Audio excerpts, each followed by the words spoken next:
Henesis 17:1-6. Nang si Abram ay 99 na taon, ang Panginoon ay nagpakita kay Abram at sa kanya'y nagsabi, "Ako ang Diyos na makapangyarihan sa lahat.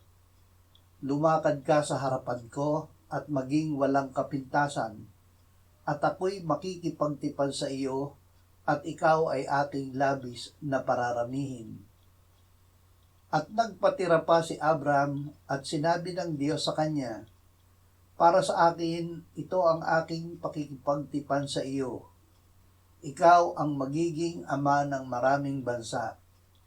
Ang pangalan mo ay hindi natatawaging Abram, kundi Abraham ang magiging pangalan mo, sapagkat ikaw ay ginawa kong ama ng maraming bansa.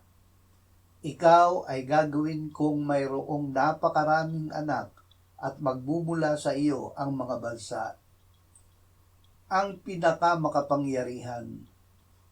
Ang ating Diyos ang pinakamakapangyarihang Diyos na lumikha ng langit at lupa.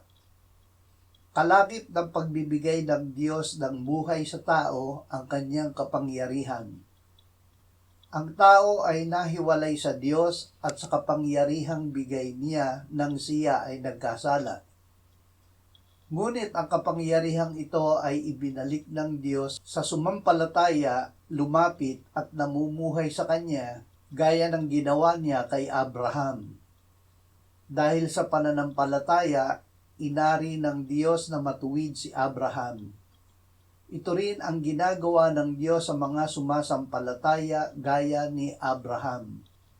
Sila ay isinilang na muli at binigyan ng Diyos ng buhay na walang hanggan na nasa kay Kristo na muling nabuhay, na ngayon ay nasa kanan ng Ama sa langit at sa pamamagitan ng Espiritu Santo ay nananahan sa mananampalataya.